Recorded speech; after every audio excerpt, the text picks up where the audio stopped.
I'm going to be talking about praxeology. There are some people who wonder why do we have to study praxeology, say, when they read Mises' Human Action, the first 140 pages or so. It seems very difficult. Say, why do we have to bother with this difficult material? Well, one thing is, if you really study it well and you get to know it, then you'll be able to open a praxeology store. But actually, what I want to talk about today is principally, as I say, people find the praxeological method very difficult to understand. What I'm going to try to show you is that it actually isn't very difficult. It's quite easy to follow. It's a common sense method of proceeding, and people think it's difficult because we have all these, people have introduced all these philosophical terms, the analytic, synthetic, the synthetic a priori. There are all sorts of objections that logical positivists have raised to various points about praxeology as Mises practiced it. But most of these, in my opinion, are unnecessary complexities. If we grasp the essence of what's involved, it's very simple. Now, there's some people who are very insistent on using certain terms. They say, give me the synthetic a priori or give me death. But I'm going to be trying to show that we can avoid a lot of that complexity. But before I do that, I'd like to just say a little bit about what are some of the basic principles in praxeology. Now, praxeology is the science of human action, according to Mises, from thinking about the concept of action, or Rothbard has it from thinking about the axiom that human beings act. We can deduce a whole body of truth, propositions that are very important ones that are, we can establish the economics just from deduction from the principle of this concept of action. And economics is the best developed branch of praxeology. And the odd thing there is that people will talk about other branches of praxeology, for example, a possible science of military conflict or game theory, which is not the same as the game theory of mathematics. So they talk about these other branches, but nobody ever does anything with these other branches. So praxeology, in effect, is economics. There are possibly other branches, but nobody has developed those. And the method used in praxeology, this deductive method that I've already spoken about, differs very much from the method common among mainstream economists, and I'll be going into what the main differences are. So, as I say, that praxeology begins either from the concept of action as Mises took it, or the axiom that man acts. Now, by action, we just mean any kind of purposeful behavior, such as, say, you're coming here to attend this lecture would be an example of an action. You have an end to, or goal to come to the lecture, and your means, you walk in and sit down. We could think of all sorts of other actions, like deciding to leave the lecture. That's what I would do if I were in your place, but fortunately for me, I'm not. So any action is any sort of purposeful behavior. It usually involves some movement of the person's body. You're acting, you're moving your body in a certain way to attain an end. It doesn't have to. We could think of examples of action that don't. For example, supposing I said, all those who agree with me, please signify this by remaining seated. So nobody stood up, so you've all agreed with me, you've acted.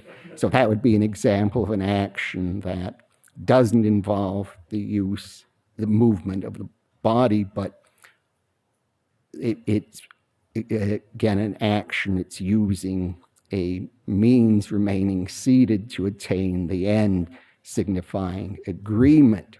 And Mises and Rothbard make the quite remarkable claim that from this basic concept or axiom, with a few supplementary postulates such as that there's a variety of goods and services, and leisure is a good, labor has disutility. The whole science of praxeology can be deduced. So you're starting with this basic concept of action, then you're deducing all of economics from that.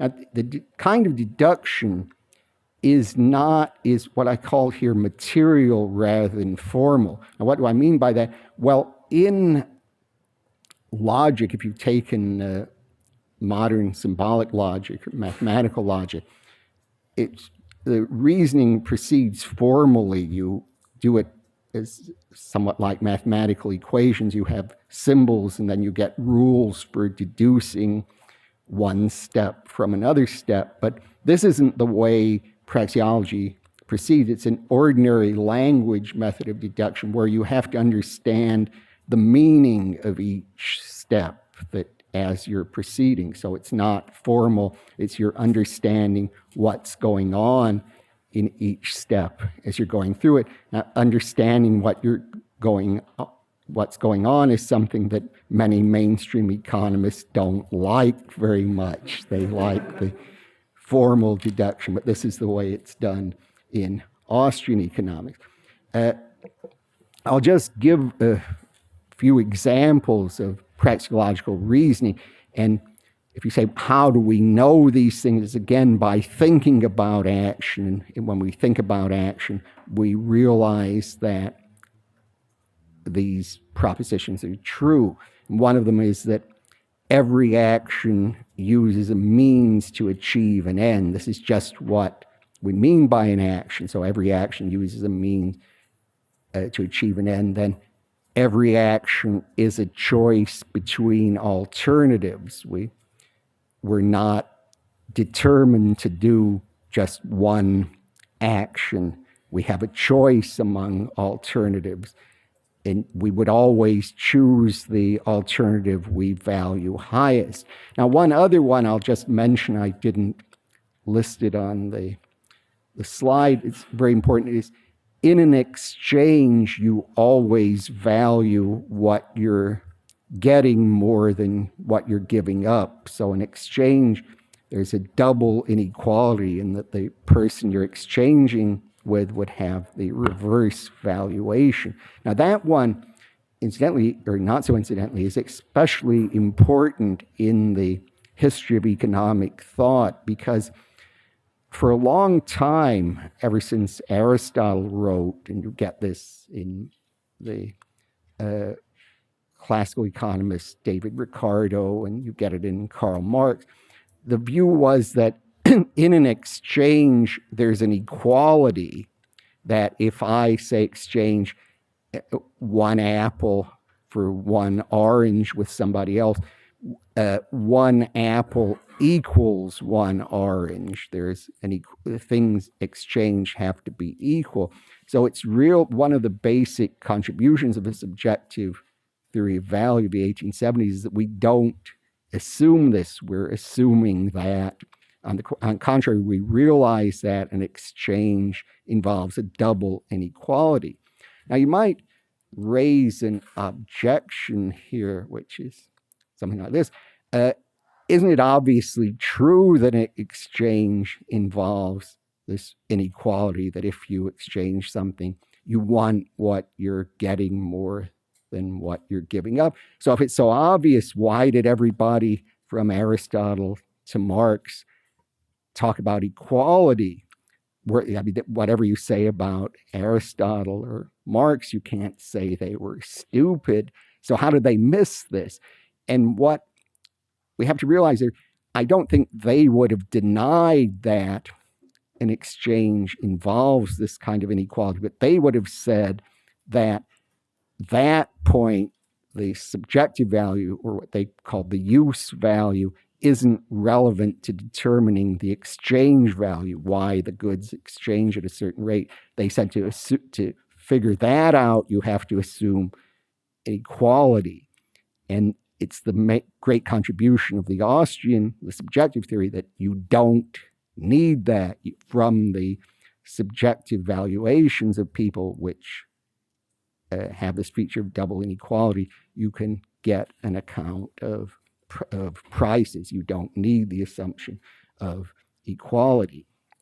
Now, when I said that an action involves the use of means to achieve an end, a means is whatever an actor thinks will help him attain his goal. It's entirely a subjective matter. For example, supposing somebody hates another person, he thinks that making a small doll of that person, sticking pins in the doll, will have bad effects on the person. That would be, he's sticking pins in the doll as a means to his end, even though we would think that that's not a good way to do it, or actually maybe it is. I don't know. I've never tried it.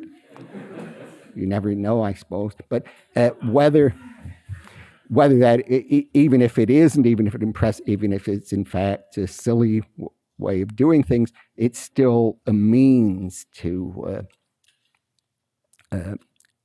the end as the person conceives it. So it's whatever the person considers a means is a means for him. And I give here a quotation from Mises. In dealing with prices, economics does not ask what things are in the eyes of other people, but only what they are in the meaning of those intent on getting them. So this would apply both to the ends and mean. I think that's a quotation, I think, from Epistemological Problems of Economics by Mises in the English translation, page 93, I think. So again, when we're trying to explain an action, what's important is what the actor prefers. Say if I were trying to explain why you came to this lecture, I would have to deal with what was going on in your minds when you decided to come. What would be important was the values as you conceived them, what you thought you were getting out of coming to the lecture. And praxeology isn't a normative discipline. It isn't telling you what you should choose. It isn't saying you should, in some ultimate sense, come to this lecture or not come to this lecture. It's just identifying what's given, what it's trying to explain an actions through the particular values that you have. Now, we can, in economics, evaluate certain means as suitable or not suitable. For example, if, say, someone a government, say, wants to end unemployment, we could say, is it a suitable means to do this, to pass minimum wage laws? And we would be able to explain why it wasn't. But that would be a statement economics can make. We would say, if this is your goal, this is or isn't a suitable means. But we wouldn't be able to evaluate in economics an ultimate end. That by ultimate end would be some goal that you have that isn't a means to some further goal. It would just be, I want this is my ultimate end. So economics can say nothing about that. Here I think we have to avoid a misstep that some people think, well, the reason economics can't say anything about ultimate ends is that nobody can rightly say anything about ultimate ends. They're purely subjective. That's just what people have or don't have. That would be, there's certainly people who have that view. Mises had that view, I think, but that's a particular philosophical view. It's not part of praxeology. All that we have in praxeology is that praxeology doesn't make claims about ultimate ends. It just says can evaluate means to ends, but not an ultimate end. An ultimate end, again, is one that isn't a means to a further end.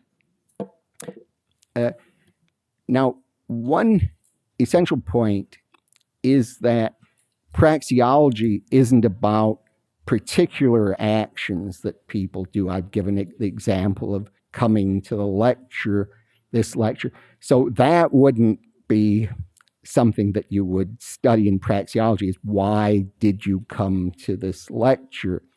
That wouldn't be addressed in praxeology. That would be a particular action that you did, and that would be more a matter of psychology. I hope not abnormal psychology, but it would be part of psychology.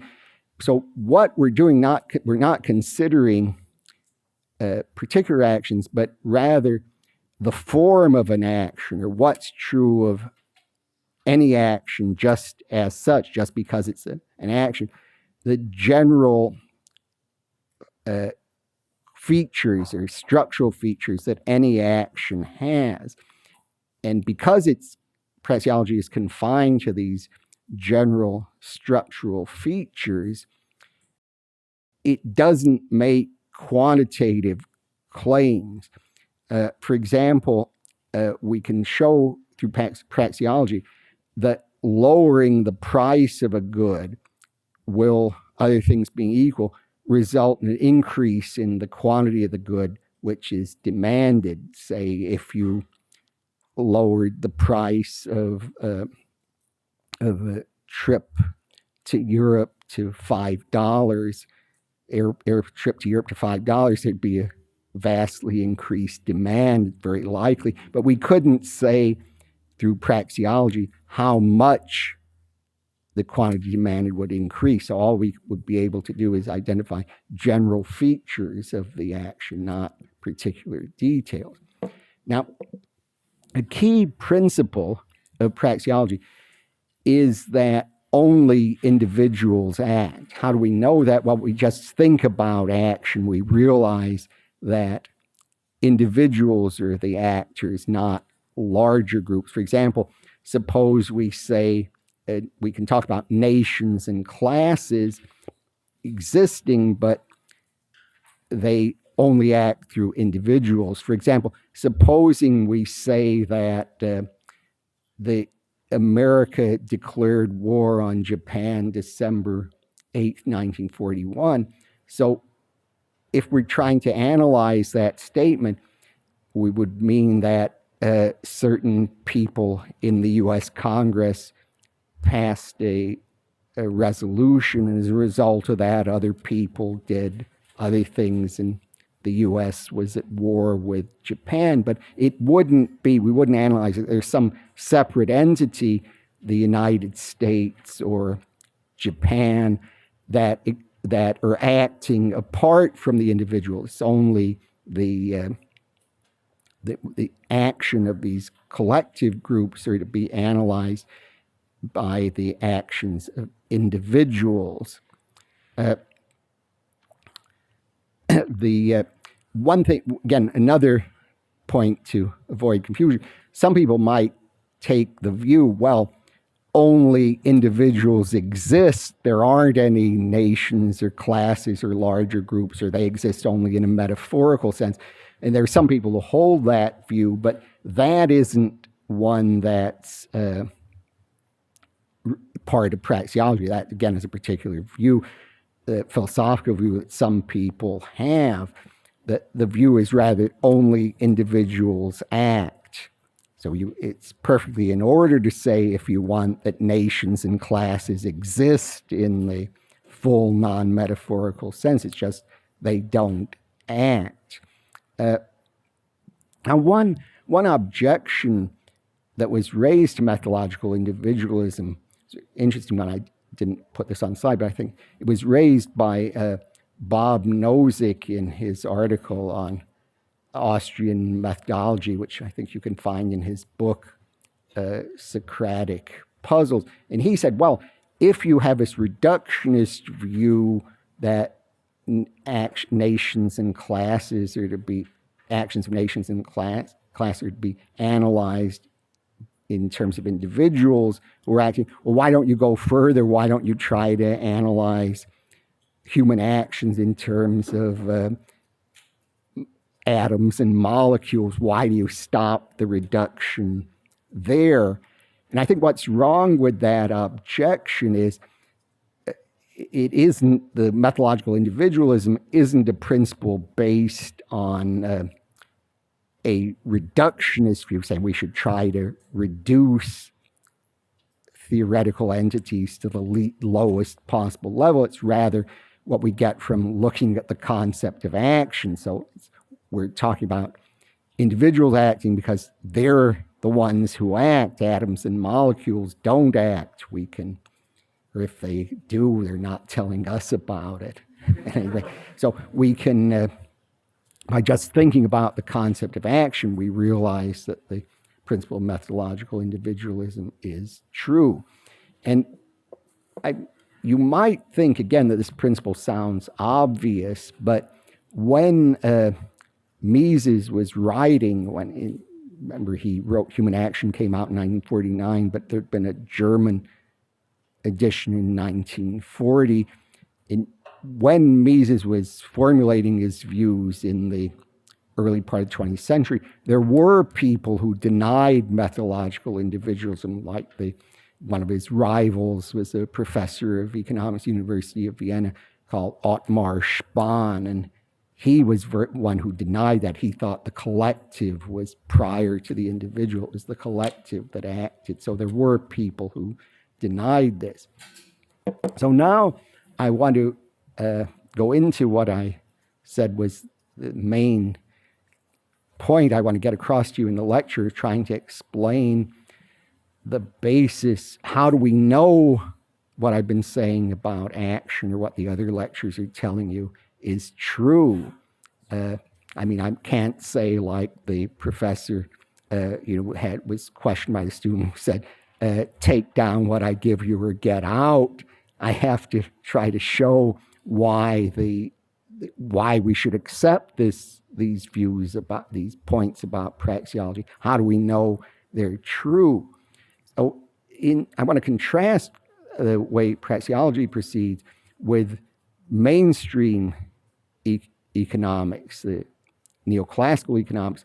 Most economists today follow a method like that used in the physical sciences. So what happens in the physical sciences is that the scientist will construct a theory that makes quantitative predictions. He'll start off with certain axioms and definitions, and he'll have deduce propositions from them, and then he'll derive predictions, and then he can say, test out, are these predictions confirmed or falsified by experience? So that's the way most economists want to proceed. They say there is a place for deduction in economics, but it's really in elaborating the theory. We get a formal model, and then we try to see whether that model is true or not by testing it out. So the supporters of this way say the way this method of proceeding, where we construct the models and then test them out, is the way that science has progressed. This is from the scientific revolution of Galileo and Kepler and later Newton. This is the way science has proceeded. And if economics wants to be a science, it has to proceed in the same way. But the Austrian response to this is that, unlike the physical sciences, we're not limited to external observation. Say in the physical sciences, we can see physical objects using instruments. We can get, see molecules. We can go further. We can see certain very, very small particles. But whatever we do, we're relying on certain kinds of observations. We don't really know how these physical particles are what they're going to do, other than by watching them or seeing what they do with the help of the various instruments we use in doing this. But in human action, we grasp knowledge, we grasp action from the inside. We ourselves are actors. We know that we act. This is just something we know from experience. Now, some people like to point out, and this is, I think, quite a valid point, that suppose somebody denied that, suppose somebody said, I don't act, that would be an action itself. So if you deny that you're acting, you're rather refuting yourself. I think this is an entirely valid point, but the key to the understanding how we know we act is that we just know it, we're aware of our own actions. This other point about that we're refuting ourselves, if someone denied that he acted, he'd be refuting himself, is, I say, a valid point, but it doesn't, if somebody was skeptical about action, somebody said, I don't think we act, and you gave the person that point, that this argument that you're refuting yourself would probably shut the person up, but it wouldn't really get to the source of whatever was bothering the person, why he thought he wanted to deny people. To do that, you have to look at, just think, and you realize that you do act. I remember I had a conversation once with Bob Nozick, the great Harvard philosopher, around March 1980, and he made a very big impression on me. He made this point about this kind of self-refutation argument, that he thought it was all right, but it doesn't really address what the problem was that the skeptic is raising. So if you want to be complete, you have to be able to do that. Now, as I say, though, the supporters of this mainstream method say the physical sciences advance through this method of having a formal model and then getting predictions from it and testing whether these predictions are true. Suppose they say their method is the only way to gain knowledge about the world. They say, look, you praxeologists can talk about this deductive method if you want, but that won't get you anywhere. Then they're going to get into trouble because they're making a philosophical claim. They're saying this is the only way you can get knowledge, but that isn't something they've arrived at by modeling and testing things they haven't made. So how is it that we're supposed to be able to know this alleged fact about the world if the claim is true? How would we know that? Now, I might raise the objection against me. Well, didn't I just say that this kind of self-refutation argument doesn't answer the skeptical worry? But that's perfectly all right with me as long as it shuts them up. I'd be very happy about it.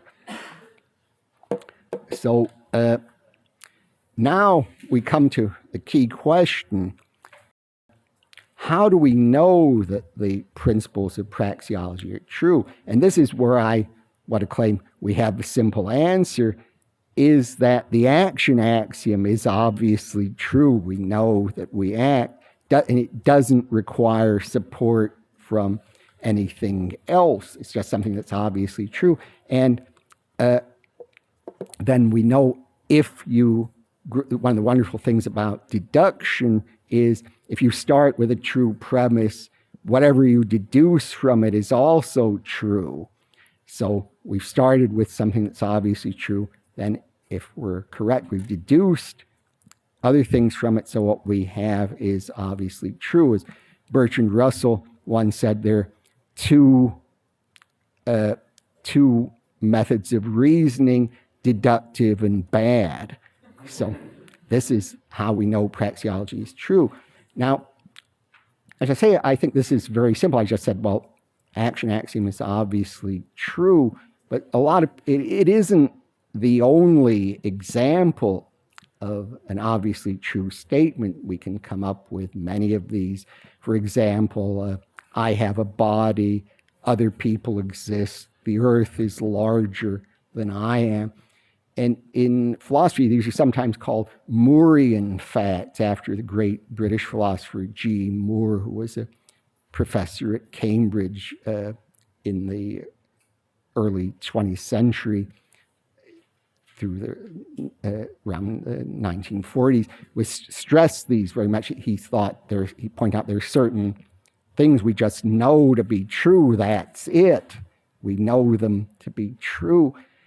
And this is, if you realize this, then you see why that there are this kind of truth, that the action axiom is one of these truths. Then you can see how we know that praxeology is true. So when I say these truths are obviously true, they're known to be true, what I had entailed by that is no further observation will overthrow them. Just by thinking about them, we realize it's true. For example, suppose I say, I exist, and no doubt unfortunate fact, but a fact nevertheless, at least for now. That isn't going to be overthrown by future observation. Future observation would show that sometime in future I won't exist, but no future observation could overthrow the fact that I now exist. And now here we come to one of these terms I mentioned that lead to confusion, a priori truth. One way of defining an a priori truth or characterizing it, and this is one adopted by the great philosopher W.V.O. Quine, is that an a priori truth is one that's immune from, is known to be true and is immune from being overthrown by anything else. Once you grasp it's true, that's it. Now, Quine pointed this out, said that's what he meant by a priori truth, but he didn't think there were any. He thought that everything could be, whatever it was, could be overthrown by future observation. But it isn't clear, at least to me, why we should accept that view. For example, if I say 2 + 2 = 4, it's not going to happen that there's some future observation that will overthrow that. There was one story which I'll give you that Alfred North Whitehead, who was a great philosopher and mathematician who became a professor at Harvard, had a lot of influence on Quine, had the view that everything was subject to being overthrown. And one of his students once asked him, do you think that it could turn out that 2 + 2 doesn't equal 4? And he answered, not for a long time. So one idea that some people have is that a test, how do we know that there are these a priori, how do we know which are the a priori truths? That's the one. How do we know which are the principles that can't be overthrown by any future observation? Is they would say that the test for this is what's called a performative contradiction. For example, suppose I say I exist is an a priori truth. So suppose I denied that. I said I don't exist. So I could only say I don't exist if I did exist, because otherwise I wouldn't be able to say anything. So in this notion of performative contradiction, it's that the idea of that denying the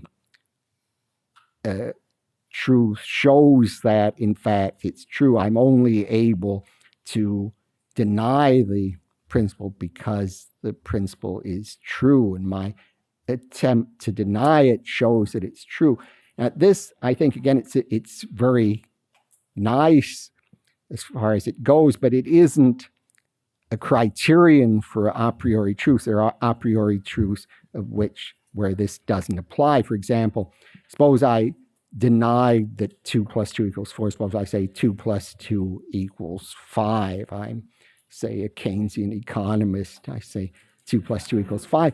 So it isn't clear that saying that 2 plus 2 equals 5 shows that 2 plus 2 equals 4, that my very attempt to say 2 plus 2 equals 5 shows that 2 plus 2 equals 4. So this isn't in general a test for the a priori. Now, one objection probably occurred to you already isn't the claim about obvious truth that I made vulnerable to objection. Suppose, as this example some of you will know from taking philosophy class, suppose I'm really a brain in a vat and I'm being manipulated by scientists to think I have a body. Wouldn't I be having exactly the same experiences as I have now? The thought experiment is set up so I'm experiencing matters just as if I were giving you this lecture now, but in fact I'm not. I'm a brain in a vat being manipulated by scientists. So given that I have the same experiences, how could my claim to know that I have a body, which I say is obvious, how could that be immune to being overthrown by further observation? Now, one answer to this, and it was one that Moore took, is that the obviousness of these truths is so direct that we would know any arguments against them are wrong, even if we can't show what's wrong with the argument. But I'm not going to pursue that because that's a philosophical claim.